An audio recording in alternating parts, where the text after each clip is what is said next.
Ei, pessoal, vamos entrando aí para nossa live de revisão. Vamos lá. Hoje a gente vai falar sobre alguns pontos importantes sobre a segunda fase do exame de ordem em direito tributário, que vai acontecer amanhã, né, dia 10/6. Tranquilo? Ó, o Ailton já entrou, o André também já, Eliton, vamos entrando aí. Ah, Polly, avisa lá no grupo, Polly, esses meninos insanos, né, querendo saber se já começou. Já começou aqui no Insta mesmo. Vamos só dar um tempinho aí pro pessoal entrando e a gente começa efetivamente a falar da nossa revisão. Tranquilo? Revisão, então, para a segunda fase do exame de ordem em direito tributário, que vai acontecer amanhã.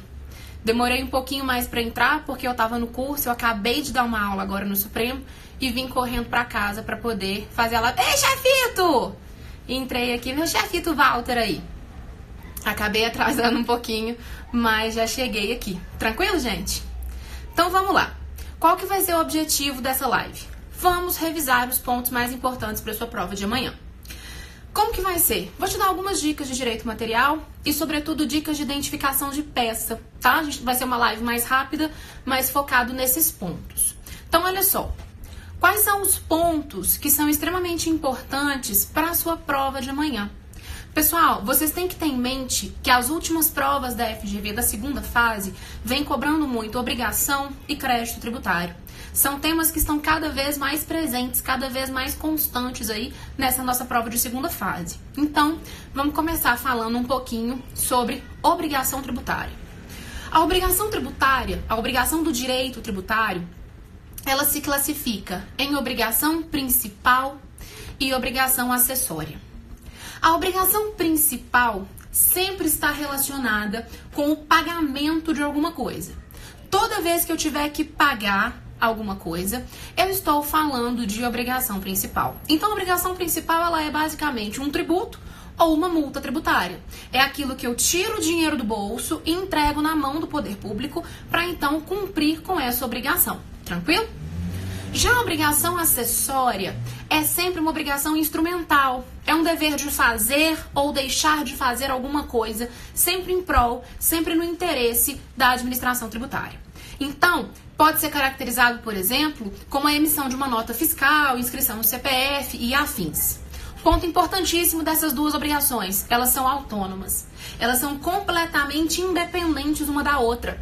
Uma pode existir sem problema nenhum comparado com a outra. Pode ser que eu tenha, por exemplo, lançado um auto de infração e o lançamento desse auto de infração seja para exigir apenas e tão somente uma multa isolada. O que é multa isolada? Multa isolada é aquela que é aplicada quando eu tenho descumprimento de uma obrigação acessória. Por exemplo, eu deixei de emitir uma nota fiscal, me é aplicada uma multa para eu aprender a emitir essa nota fiscal.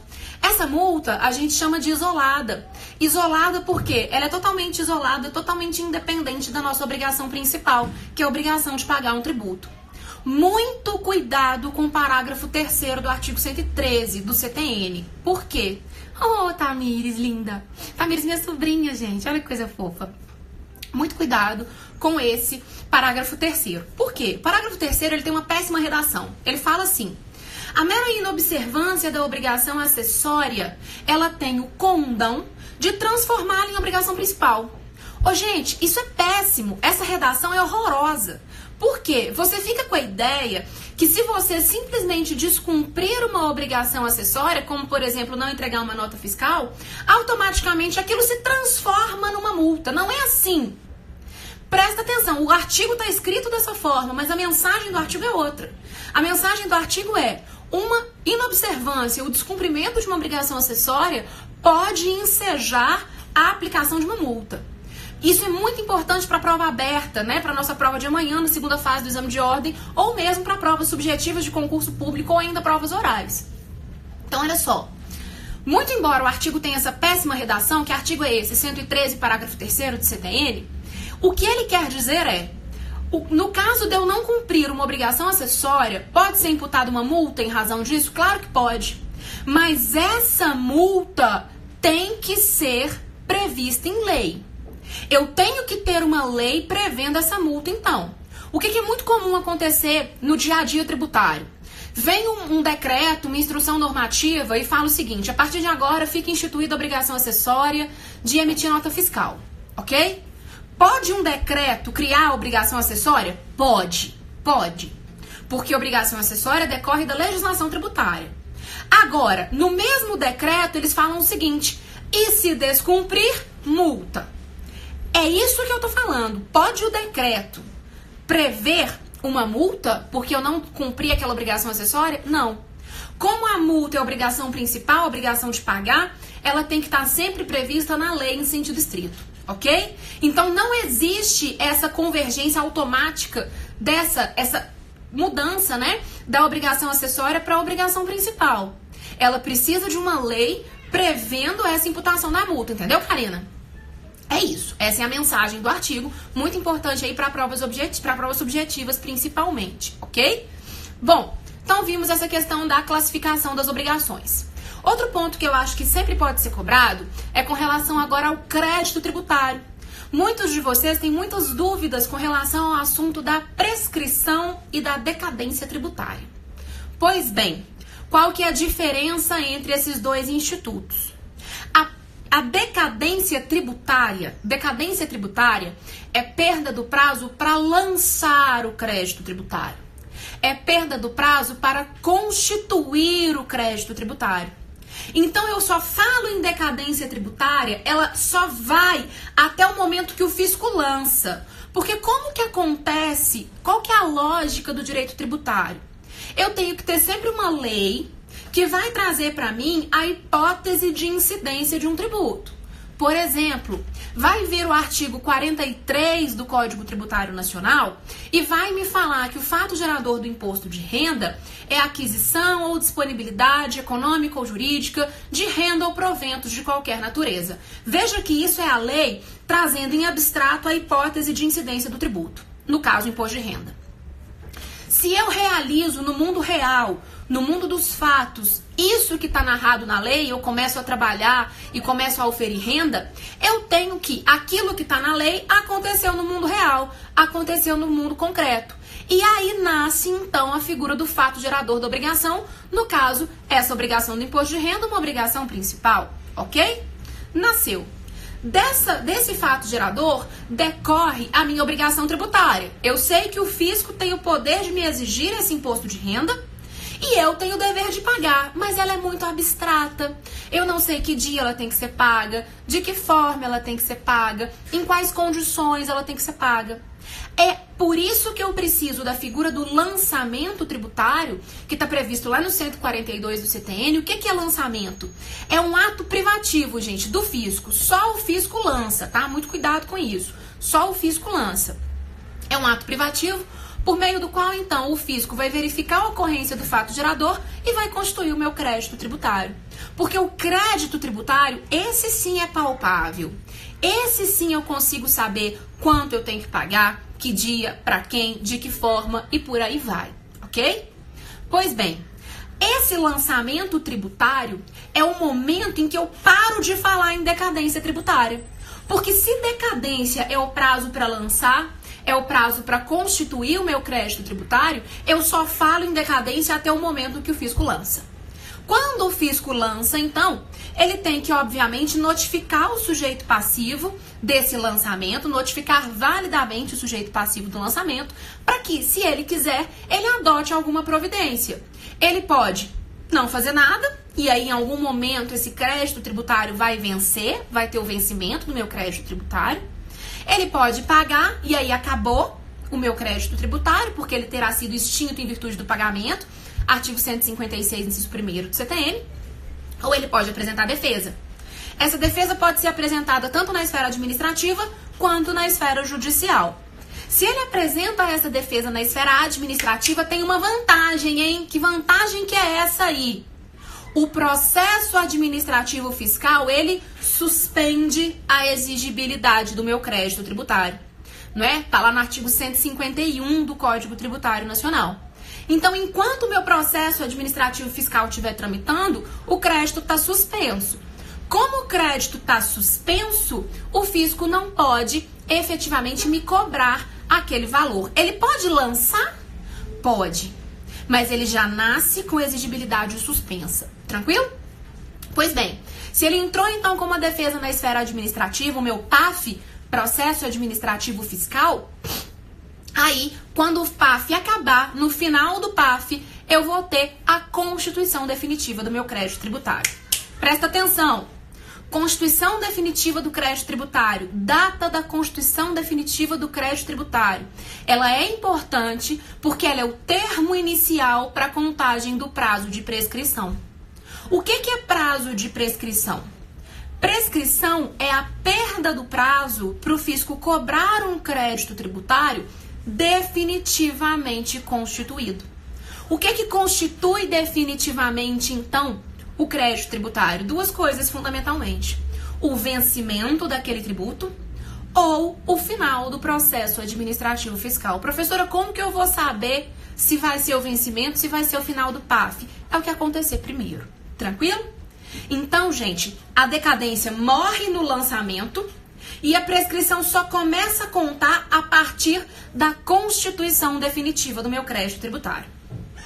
Qual que é o prazo que eu tenho de prescrição e de decadência? 5 anos. O prazo dos dois é de 5 anos.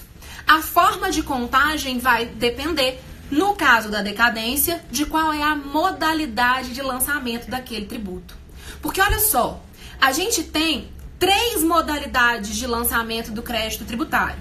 A gente tem que o crédito tributário pode ser lançado de ofício, que recebe o apelido de direto ou unilateral. Ele pode ser lançado por declaração, que recebe o apelido de lançamento misto. Ou ele pode ser lançado por homologação, que recebe o péssimo apelido de autolançamento. Por que péssimo apelido de autolançamento? Porque ele te dá a ideia de que o contribuinte lança e não lança. O lançamento é privativo do fisco, tranquilo? Olha o Lincoln, gente, que saudade de você, do Hudson, de toda aquela leva lá do Supremo. Morro de saudade de vocês.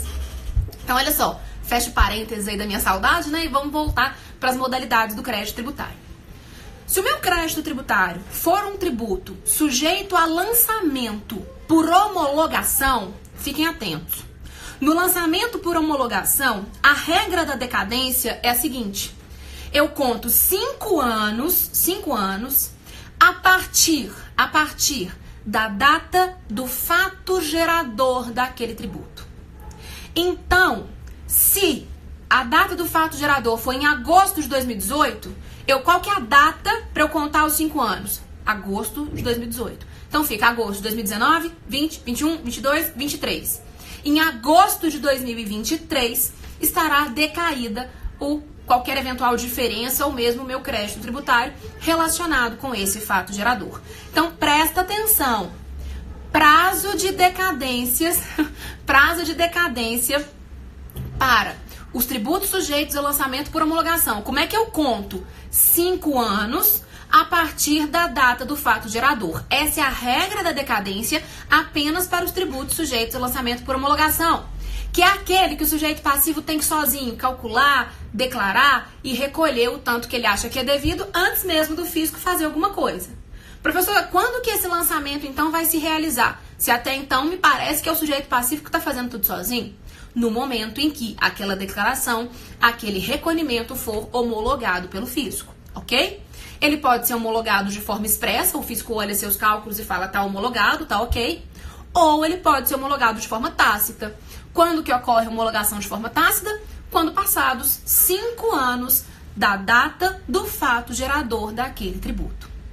No entanto, mesmo nos tributos sujeitos a lançamento por homologação, pode acontecer de eu ter que contar os 5 anos de acordo com a regra geral da decadência, que é aquela esculpida no 173, inciso 1º do CTN. Ou seja, 5 anos contados a partir do primeiro dia do exercício financeiro seguinte ao qual o tributo poderia ter sido lançado. Que situações são essas no tributo sujeito a lançamento por homologação? São 4. Se houver dolo, fraude, simulação, essas 3 estão no artigo 150, parágrafo 4º do CTN, ou no caso de ausência de declaração.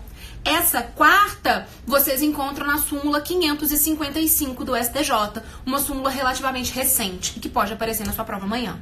Tranquilo? Então, olha só. Mesmo sendo um tributo sujeito a lançamento por homologação, se acontecer uma dessas 4 situações, dolo, fraude, simulação ou ausência de declaração, de acordo com a súmula 555 do STJ, aí eu vou contar 5 anos a partir do primeiro dia do exercício financeiro seguinte ao qual o tributo poderia ter sido lançado. Como que fica isso com o nosso exemplo? Suponhamos, vamos pegar a mesma data, que o fato gerador aconteceu em agosto de 2018. Era um tributo sujeito a lançamento por homologação, mas teve ou dolo, ou fraude, ou simulação, ou ausência de declaração. Qual que vai ser o termo inicial dessa contagem? A data do fato gerador? Não mais, porque aconteceu uma dessas situações. Qual que é o primeiro dia do exercício financeiro seguinte aqui é o do meu exemplo? 1º de janeiro de 2019. Então, 2019, 20, 21, 22, 23, 24. Em 1º de janeiro de 2024, eu vou ter, então, a decadência nesse caso. Tranquilo, gente? Isso que eu falei até agora vale para os tributos sujeitos a lançamento por homologação. Professora, e se for, então, um tributo sujeito a lançamento de ofício ou lançamento misto, né? Um lançamento por declaração? Eu aplico a regra geral da decadência, que é o do 173, inciso 1º. 5 anos contados do primeiro dia do exercício financeiro seguinte ao qual o tributo poderia ter sido lançado, ok? Então, presta atenção. Prazo de decadência, você pode ter essa diferença da forma de contagem. O prazo vai ser sempre 5 anos, mas o termo inicial da contagem vai variar. Se eu estou falando de um tributo sujeito a lançamento por homologação ou não. Se for tributo sujeito a lançamento por homologação, só para a gente recapitular, a regra dele, 5 anos, a partir da data do fato gerador. Regra geral da decadência que eu aplico para lançamento de ofício, para lançamento por declaração ou para lançamento por homologação quando eu tiver dolo, fraude, simulação ou ausência de declaração. 5 anos a partir do primeiro dia do exercício financeiro seguinte no qual o tributo poderia ter sido lançado, ok? E prescrição? Prescrição são os mesmos 5 anos, mas atenção, o termo inicial de contagem é totalmente diferente. Lembra que eu te falei que para prescrição importa a data em que aquele crédito tributário foi definitivamente constituído. E prescrição, gente, o prazo é único, a forma de contagem é única. Eu conto 5 anos, contados a partir do quê? Da data de constituição definitiva do meu crédito tributário, de acordo com o artigo 174 do CTN. Tranquilo, gente? Ok. Situações aí que podem interromper a prescrição são aquelas previstas no parágrafo único do artigo 174. Qual que eu acho que é a mais importante para a sua prova? O despacho que ordena a citação. Porque olha só, no final das contas, o STJ chegou à seguinte conclusão. Suponhamos que o meu crédito tributário vai prescrever no dia 20 de agosto de 2018. E aí o procurador, então, no dia 19 de agosto de 2018, ele entra correndo com a ação de execução fiscal para não prescrever. Então, prescreveria dia 20, mas ele entrou correndo e entrou com essa ação dia 19 de agosto de 2018. O que interrompe a prescrição está lá na lei. É o despacho do juiz que ordena a citação. Esse despacho que ordena a citação, suponhamos que ele só foi dado em outubro de 2018. É nesse momento que interrompe a prescrição. Será que essa minha execução fiscal está prescrita? Não está. Sabe por quê? A lógica é a seguinte. Esse despacho que ordena a citação, por ficção jurídica, ele vai retroagir para a data de interposição dessa minha execução fiscal, porque não é justo com o fisco que ele sofra aí os efeitos da prescrição em virtude da mora do Poder Judiciário. Isso é, inclusive, entendimento sumulado, a súmula 106 do STJ, ok? A mora do Poder Judiciário não tem o condão aí de viabilizar a ocorrência dos prazos de decadência ou de prescrição. Então, ela retroage para a data da propositura da ação fiscal. No entanto, eu posso ter também a figura da prescrição no bojo da ação executiva, no bojo da ação de execução fiscal, que é a chamada prescrição intercorrente. Como que funciona a prescrição intercorrente, pessoal. Ela é regulada no artigo 40 da Lei 6.830 de 80, a LEF, Lei de Execução Fiscal, ok? O que ele fala? Proposta à execução fiscal. Se duas situações acontecerem, quais são essas duas situações? 1. Eu não localizo o devedor para ele ser citado, ou localizei e citei efetivamente o devedor, mas eu não encontro bens passíveis de penhora desse devedor. O que pode acontecer? Pode-se determinar, o juiz pode determinar a suspensão dessa ação de execução fiscal pelo prazo máximo de 1 ano. Presta atenção, nesse prazo máximo de 1 ano não corre prazo de prescrição. Ele fica suspenso pelo prazo máximo de até 1 ano. Nesse prazo de suspensão não corre prazo de prescrição. Se passados 5 anos, contados aí desse prazo da suspensão e o feito não teve movimentação, eu continuei sem achar o devedor para citar, ou eu continuei sem achar bens em nome do devedor, ocorre a chamada prescrição intercorrente. E a prescrição intercorrente também põe fim ao meu processo de execução fiscal, porque tanto prescrição quanto decadência são, nos termos do artigo 156, inciso 5º do CTN, causas de extinção do meu crédito tributário. Nós temos uma súmula muito importante do STJ com relação a esse assunto prescrição intercorrente, que é a súmula 314 do STJ, que fala que o prazo prescricional quinquenal, né, portanto de 5 anos da prescrição intercorrente, só começa a contar a partir de findo esse prazo de 1 ano do período de suspensão dos autos. Tranquilo? Esse ponto, prescrição, decadência, foi muito bem abordado pela FGV na segunda fase do exame de ordem, no 7º exame de ordem.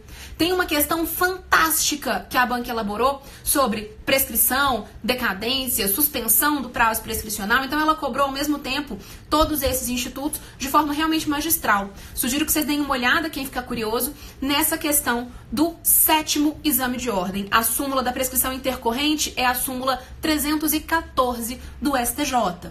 E a súmula que fala que a morosidade pode interferir nos prazos de decadência e de prescrição é a 106, também do STJ. Bacana? Outro ponto importante sobre prescrição e decadência. O artigo 146, inciso 3º, a linha B da nossa Constituição Federal, ele fala o seguinte: ele fala que assuntos como obrigação, crédito, prescrição, decadência, lançamento devem ser tratados por lei complementar. Quando a Constituição diz que um determinado assunto deve ser tratado por lei complementar, nós temos a chamada reserva de matéria à lei complementar. Fiquem atentos, porque não existe hierarquia entre lei ordinária e lei complementar. O que existe é uma simples reserva de matéria feita pelo Constituinte com relação a alguns assuntos. Ele entendeu que alguns assuntos seriam aí de suma importância, seriam, enfim, mais relevantes e precisariam de uma maioria absoluta ao invés da maioria simples para que fossem aprovados, já que essa é a principal diferença entre lei complementar e lei ordinária. Prescrição e decadência, portanto, é um assunto reservado à lei complementar.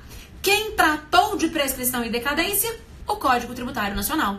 Porque muito embora o CTN seja formalmente uma lei ordinária, em virtude da teoria da recepção do artigo 34 do ADCT, ele foi recepcionado com status, com força de lei complementar. E ele tratou sobre esses institutos, tanto que mencionamos aqui o artigo 150, parágrafo 4º, o 173, o 174, todos do CTN, quando a gente fez aquela explicação sobre prescrição e decadência. Então, qual que é um ponto importante aqui que pode ser abordado na sua prova? Matéria tributária. Prescrição e decadência são reservados à lei complementar. Por que eu estou te falando isso? Para que você fique atento. Porque lá no artigo 2º, parágrafo 3º, se não me engano, da Lei 6.830, a LEF, veja, Lei 6.830, pelo número, a gente já sabe que é uma lei ordinária. Fala o seguinte: a prescrição será suspensa pelo prazo de 180 dias. A prescrição será suspensa pelo prazo de 180 dias ou até a propositura da ação de execução fiscal, o que acontecer primeiro. Muita atenção. Isso não vale para o direito tributário. Essa suspensão de 180 dias ou até a propositura da execução fiscal, o que acontecer primeiro, disposto no artigo 2º, parágrafo 3º da LEF, não vale para o direito tributário. Por quê? A LEF é lei ordinária. Ela não pode trazer normas de prescrição e decadência para o direito tributário. As do direito tributário devem estar previstas necessariamente em lei complementar. Não por outra razão, o STF editou a súmula vinculante número 8. O que essa súmula vinculante número 8 fala? Que alguns dispositivos legais, como por exemplo os artigos 45 e outros da Lei 8.212 de 91, são inconstitucionais. Gente, o que aconteceu nesse caso da súmula vinculante 8? Leis ordinárias começaram a falar sobre prazo de prescrição e decadência em matéria tributária, como por exemplo a 8.212. E ela falou o seguinte: no caso das minhas contribuições, das contribuições previdenciárias, o prazo de decadência e de prescrição será de 10 anos. Não, senhora, disse o STF, porque você é uma mera lei ordinária. Você não pode vir e alterar assuntos relacionados à prescrição e decadência do direito tributário, que são assuntos reservados à lei complementar. Tranquilo? Com isso, a gente fez uma revisão de decadência, prescrição intercorrente e de reserva à lei complementar com relação a esses assuntos. Um outro tema que eu queria tratar com vocês de direito material, antes da gente ir para a revisão das peças processuais, o cabimento das peças processuais, tem relação aí com o IPTU. O IPTU, gente, eu queria chamar a atenção especificamente com relação ao princípio da progressividade. O que é progressividade? Progressividade é sinônimo de desproporção, né? Eu só vou ter tributos progressivos quando eu tiver bases de cálculo diferentes, sobre as quais vão incidir alíquotas diferentes. Professor, como assim? Pensa no imposto de renda. O imposto de renda, se você ganha, vou inventar valores, tá? Se você ganha, por exemplo, até R$ 1.200, você está isento do imposto de renda. Se você ganha de 1.201 a R$ 3.000, você vai recolher 7,5%. Se você ganha de 3.001 a R$ 4.000, você vai recolher 15% e por aí vai, até chegar na alíquota máxima de 27,5%. O que eu quero chamar a sua atenção aqui? Veja que nesse breve exemplo que eu te dei do nosso imposto de renda, que obrigatoriamente será progressivo, né? Ele será progressivo e vai atender ainda aos princípios da universalidade e da generalidade. Com relação à progressividade dele, eu tenho alíquotas diferentes que incidiram sobre bases de cálculo diferentes. Isso é progressividade. Com relação ao IPTU, o IPTU pode ter os dois tipos de progressividade previstos no nosso ordenamento. Porque olha só, a progressividade ela pode ser fiscal ou extrafiscal. Progressividade fiscal é aquela que está relacionada com capacidade contributiva. Quem revela uma maior capacidade econômica, uma maior capacidade contributiva, vai contribuir com uma fatia maior. Ou seja, vai pagar tributo progressivamente maior. No entanto, eu tenho também a progressividade extrafiscal. Se ela é extrafiscal, o próprio nome já diz que ela quer algo além da arrecadação. A progressividade extrafiscal, atenção, ela está relacionada com imóveis. Eu tenho a progressividade extrafiscal no IPTU e no ITR. No ITR, ela é obrigatória. Está escrito lá na Constituição que o ITR será progressivo quando a terra for improdutiva. Com relação ao IPTU, lá no 182, parágrafo 4º, inciso 2º da Constituição, vocês encontram que o IPTU poderá, veja, é facultativo, ele poderá ser progressivo no tempo, caso o proprietário daquele solo urbano, não utilizado ou subutilizado, não esteja cumprindo com a função social da propriedade. O IPTU, gente, ele pode ter tanto a progressividade fiscal que é a de arrecadar mais de quem revela uma maior capacidade contributiva, quanto a extrafiscal. E as duas, no caso do IPTU, são facultativas. Conseguindo me ouvir bem? Porque eu recebi uma mensagem aqui que estava travando. Eu até tirei o telefone aqui. Tá tranquilo? Me dá um retorno para ver se vocês estão conseguindo me ouvir direito, porque eu recebi uma mensagem de que estava travando muito. Tá tranquilo aí, né? Então, beleza. Então, eu vou continuar. Então, olha só. O IPTU pode ter as duas progressividades e as duas são facultativas, ok? Beleza, obrigada pelo retorno, gente. Vamos continuar então. O IPTU progressivo extrafiscal, o progressivo extrafiscal, ele também é chamado de IPTU sanção. IPTU sanção. Por quê? Ele é uma sanção para quem efetivamente não está cumprindo com a função social daquela propriedade. Como que ele vai poder ser aplicado? Artigo 7º do Estatuto da Cidade revela isso pra gente. Veja bem, para que eu possa aplicar o IPTU sanção, o IPTU progressivo no tempo, a primeira coisa que eu tenho que fazer é, se for possível, notificar o sujeito passivo para que ele promova a edificação ou o parcelamento daquele solo que não está cumprindo com função social da propriedade. Por que eu falei se for possível? Porque pode ser que aquele solo já esteja parcelado, já esteja edificado e simplesmente a pessoa não está cumprindo com a função social da propriedade, ok? Mas o primeiro ponto, então, é notificar para que isso aconteça. Notificou, a pessoa continua sem cumprir função social da propriedade, aí você está autorizado a instituir o IPTU progressivo no tempo, que é o IPTU sanção. Como que isso vai ser feito? Presta atenção nessas regras. Isso pode cair na sua prova de amanhã. Esse IPTU, ele poderá, de um ano para o outro, no máximo, ter a sua alíquota dobrada. Então, por exemplo, no primeiro ano, você cobrou a alíquota de 1%. No segundo ano, a alíquota máxima que você vai poder cobrar é de 2%. No terceiro ano, a alíquota máxima que você vai poder cobrar é de 4%, porque de um ano para o outro ela pode, no máximo, dobrar. No quarto ano, a alíquota máxima vai ser de 8%. No quinto ano, a alíquota máxima vai ser de 15%. Ué, professora, por que 15%? Se o dobro seria 16%? Porque a legislação fala que a alíquota máxima vai ser de 15%. Para quê? Para respeitar o princípio do não confisco, previsto no artigo 150, inciso 4º da Constituição. Então, ele pode ser cobrado pelo prazo máximo de 5 anos. De um ano para o outro, a alíquota pode, no máximo, dobrar. E a alíquota máxima desse IPTU é de 15%.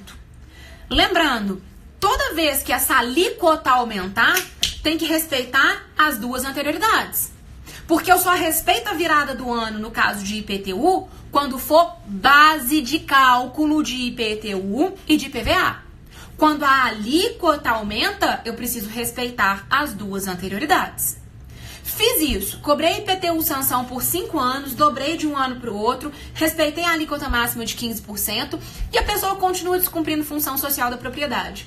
Ela pode perder o seu imóvel. Ela pode sofrer aí uma ação de desapropriação para ela aprender a, quando tiver imóvel, respeitar função social da propriedade. Veja que isso é um caso muito extremo. Tranquilo, gente? Então, beleza. Dos pontos do direito material, eram basicamente esses que eu queria tratar com vocês, até para não prender muito vocês aqui na tarde de sábado, né? Ninguém merece. Vamos agora para a revisão processual rápida com relação ao cabimento de algumas peças. No direito tributário, a gente costuma dizer que podem cair basicamente 7 iniciais, né? Vamos lá. A gente fala 7 iniciais porque são 7 de iniciativa do contribuinte, mas também tem as ações de iniciativa do fisco. Vamos começar pelas de iniciativa do fisco. Se o enunciado da sua peça de amanhã pedir para que você entre com medida processual cabível para cobrar um crédito tributário, veja que ele está te colocando na posição do fisco, na posição de procurador. Nesse caso, você vai ter que manejar uma ação de execução fiscal. Porque a ação de execução fiscal é a medida judicial apta para cobrar um crédito tributário já definitivamente constituído. O que eu preciso para entrar com uma ação de execução fiscal? Eu preciso extrair a CDA, e eu só consigo extrair a CDA após a inscrição daquele crédito tributário em dívida ativa. O fisco, então, aguarda a constituição definitiva do crédito, lembra, ou vencimento ou final do PAF, e inscreve aquele crédito tributário em dívida ativa. Retira, então, a certidão de dívida ativa, que é a minha CDA. A partir desse momento, o fisco pode fazer duas coisas. Ele protesta a CDA, lembra que a gente estudou no nosso curso que o protesto da CDA é totalmente lícito, é legítimo, de acordo com a jurisprudência do STF, né? O STF entendeu que pode sim ser protestada a CDA, não sendo isso uma sanção política, e fechando um pouco os olhos para aquela questão da inconstitucionalidade formal, né, da medida provisória que colocou na lei de protestos o parágrafo único do artigo 1º, que possibilitou, então, o protesto da CDA, porque ela veio de uma medida provisória que não tinha pertinência temática com o assunto que estava sendo tratado naquela MP, e isso o STF já disse que não pode, a medida provisória tem que ter pertinência temática, e essa não teve. Mas o STF fechou um pouco o olho para isso e falou, gente, vai dar um caos danado se eu for liberar, né, se eu for efetivamente aqui reconhecer essa inconstitucionalidade formal, então eu vou fingir que eu não vi, e ó, fisco, ai, daqui pra frente, por favor, você me faça MPs com essa questão da pertinência temática, mas essa eu vou deixar passar por conta de segurança jurídica, ok? Então você pode protestar a CDA ou entrar com a ação de execução fiscal. Essa ação de execução fiscal, então, é para cobrar esse crédito tributário definitivamente constituído. Bom, pode ser ainda que eles te coloquem na situação de advogado do fisco pedindo para você ajuizar a medida processual cabível não para cobrar o crédito tributário, mas para garantir que quando a ação judicial, quando a execução fiscal for proposta, você tenha patrimônio suficiente para ver ali satisfeito o seu crédito tributário. Veja, ele está te dando os institutos para que você entre com uma medida cautelar fiscal. Tranquilo? Essas são as peças iniciais de iniciativa do fisco, basicamente, que podem ser cobradas amanhã. Mas no que a gente acredita mais? Em peças de iniciativa do contribuinte. E aí, vejam o seguinte. Se tivesse sido proposta uma ação de execução fiscal, vocês têm que pensar nas defesas do executado. O que eu tenho como defesa do executado? Fundamentalmente, embargos à execução fiscal, exceção de pré-executividade ou ação anulatória. Pessoal, quais são os requisitos de uma ação de embargos à execução fiscal? Primeiro ponto, tem que ter execução fiscal. Você não me embargue nada que não tem execução fiscal, não. Embargos à execução fiscal necessita de uma execução fiscal ajuizada, combinado? Então tem que ter execução fiscal. Segundo ponto, tem que ter garantia.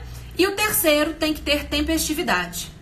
Quais são as formas de garantia que eu posso apresentar numa execução fiscal? 4. Você pode realizar depósito, você pode apresentar uma carta de fiança bancária, você pode apresentar uma apólice de seguro-garantia ou você pode apresentar um bem para ser penhorado. Qual que é o tempo que eu tenho? Qual é a minha tempestividade? 30 dias. Contados a partir do que, Lilian? Depende da garantia que você ofereceu. Se você ofereceu o depósito, você conta 30 dias a partir da data da realização desse depósito. Se você apresentou uma carta de fiança bancária ou uma apólice de seguro, fiança bancária ou apólice de seguro, 30 dias da juntada desses instrumentos aos autos. Se um bem foi penhorado, 30 dias contados a partir da intimação da penhora, ok? Então, se tiver garantia, se tiver tempestividade, você pode pensar aí, efetivamente, em interpor uma ação de embargos à execução fiscal. Exceção de pré-executividade, a nossa EPE. Quando que eu vou entrar com uma EPE, professora? Você vai entrar com uma exceção de pré-executividade, nos termos da súmula 393 do STJ, quando a matéria puder ser conhecida de ofício pelo juiz, ok? E, sobretudo, não demandar dilação probatória. Ou seja, eu já tenho que ter a prova pré-constituída para poder entrar com a minha EPE. Lembrando que a EPE não é ação inicial, hein? Ela é uma petição que é protocolada no bojo da minha ação de execução fiscal.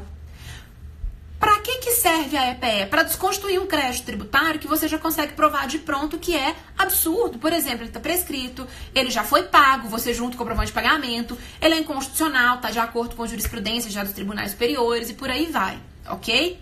A FGV já cobrou várias vezes esse instituto da exceção de pré-executividade. E quando ela cobrou, ela colocou a seguinte frase: elabore medida nos próprios autos. Por que medida nos próprios autos? Como eu te falei, a EPE, ela é protocolada nos autos, no bojo da ação de execução fiscal. Então, se pedir defesa nos próprios autos, está te remetendo para a EPE, para a exceção de pré-executividade. Pode ser, então, também que você tenha uma execução fiscal, mas você não consegue embargar, porque não tem garantia, não tem tempestividade. Você não consegue entrar com uma EPE, porque você vai ter que produzir prova. Nesse caso, sobrou para você entrar com uma ação anulatória. A ação anulatória ela pode ser interposta tanto antes quanto depois da propositura da ação de execução fiscal. Qual que é o objetivo dela? Anular um ato administrativo. Na maior parte dos casos, esse ato administrativo é o lançamento tributário, mas nem sempre. Pode ser, por exemplo, uma apreensão irregular de mercadorias, né? Você estava passando, por exemplo, com suas mercadorias na barreira fiscal e o fiscal apreendeu essas mercadorias como um meio coercitivo para o pagamento do tributo. Isso não pode ser feito, de acordo com a súmula 323 do STF. Pode ser, por exemplo, para possibilitar que você realize alguma alteração contratual, enfim, que está sendo impedida em razão de tributos em aberto. Um ato administrativo que você visa anular. Se você não tiver o ato administrativo já realizado, mas em vias de acontecer, por exemplo, você ouve falar nos jornais que todos os contribuintes desse ramo, que é o seu, estão sendo autuados para recolher um tributo que acredita-se que é inconstitucional, você ainda não foi autuado, você pode pensar numa ação declaratória. Porque a ação declaratória ela é antes desse ato administrativo acontecer. Ou também ela é apta, ela é o meio correto para poder aí ver reconhecido um benefício fiscal. Tranquilo? Olá, Caio. Um benefício fiscal. Esse benefício fiscal, então, vai efetivamente fazer com que você não tenha que recolher aquele tributo. Presta atenção. No caso aqui dessas ações de procedimento comum, né, a anulatória ou a declaratória, você pode pensar também no mandado de segurança. Mas o mandado de segurança, ele tem os seus pressupostos de admissibilidade.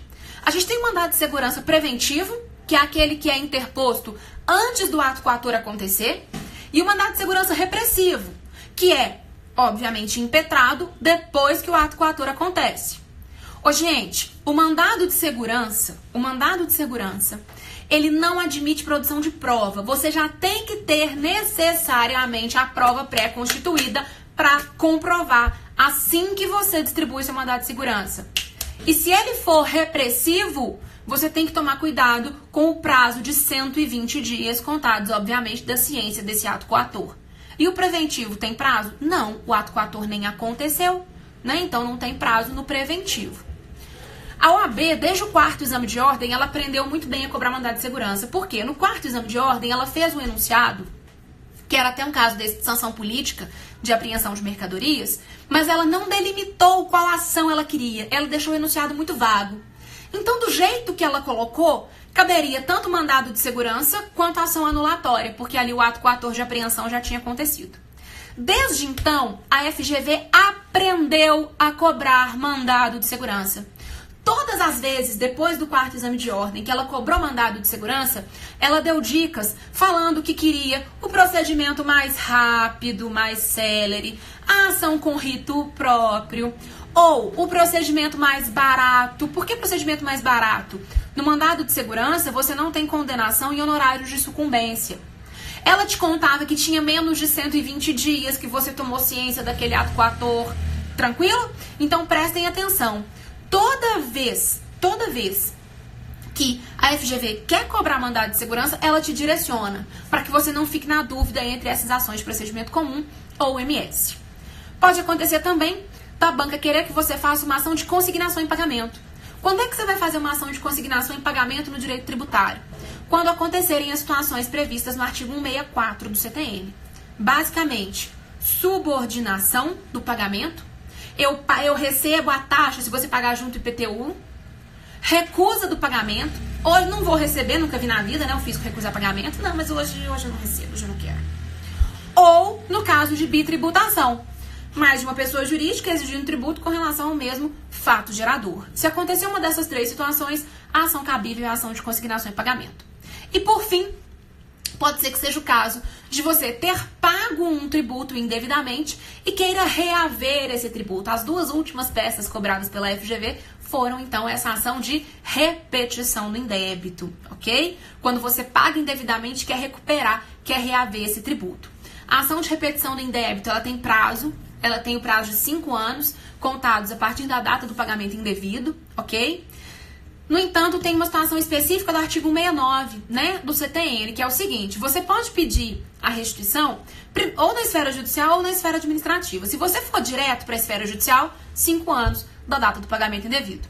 Mas você pode ir para a esfera administrativa. Qual que é o prazo para cobrar na esfera administrativa? 5 anos da data do pagamento indevido. Mas pode ser que a sua ação, que acontece na maior parte dos casos, né, na esfera administrativa, que o seu pedido de restituição seja denegado, ou seja, não foi aceito. Nesse caso, diz o artigo 169 do CTN, que você terá 2 anos para propor ação anulatória acumulada com repetição, contados a partir da ciência dessa decisão denegatória da restituição na esfera administrativa. Tranquilo, gente? Se for esse o caso, vocês têm que sempre abrir um tópico, tanto na restituição comum quanto nessa, para falar da tempestividade, indicando sempre os dispositivos legais. Bacana? Com relação a recurso, o que eu mais acredito que pode cair são agravo e apelação, né? A nossa apelação é para sentença e o agravo para as decisões ali do artigo 1015 do CPC, aquelas decisões interlocutórias do artigo 1015, que agora nos traz um rol taxativo. Pessoal, era basicamente isso que eu queria rever aqui com vocês, ok? Não se esqueçam, ao fazer a prova amanhã, da tríade de pontuação da Fundação Getúlio Vargas, isso é importantíssimo. A FGV ela tem 3 critérios de correção. O critério legal, o critério doutrinário e o critério jurisprudencial. O critério legal é aquele que você tem que indicar o dispositivo legal que vai validar a sua resposta. Só que ele sempre vem amarrado com o critério doutrinário. O legal e o doutrinário, você sempre tem que se preocupar em amarrar. O que é o doutrinário? Explicar aquilo que foi pedido pelo examinador.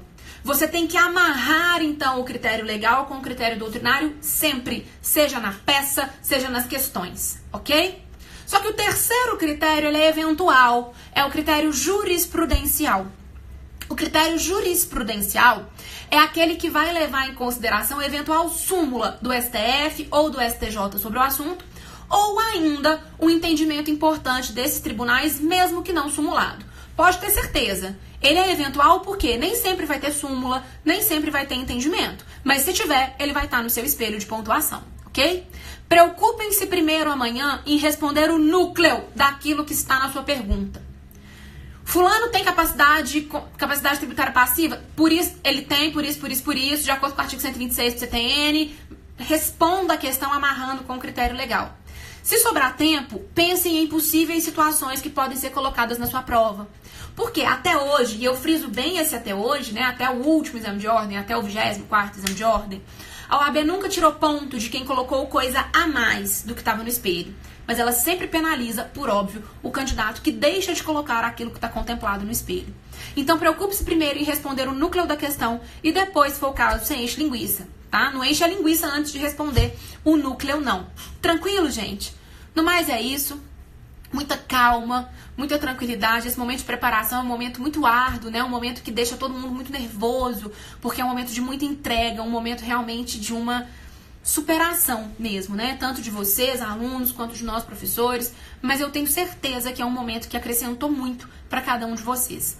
Muito obrigada por vocês terem estado aqui comigo hoje nessa nossa breve revisão. Muito obrigada àqueles que acompanharam aí o nosso curso de segunda fase, que acreditaram no nosso trabalho, no meu e no do Ival.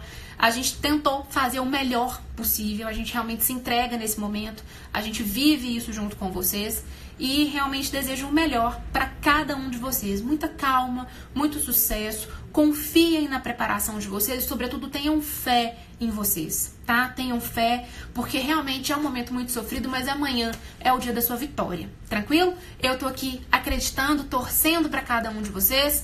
Um beijo, um abraço enorme e depois me deem notícia, porque a gente fica torcendo aqui, né, com o coração apertadinho pelo sucesso de cada um de vocês. Um beijo mais uma vez, muito obrigada. Boa prova amanhã. Tchau, tchau.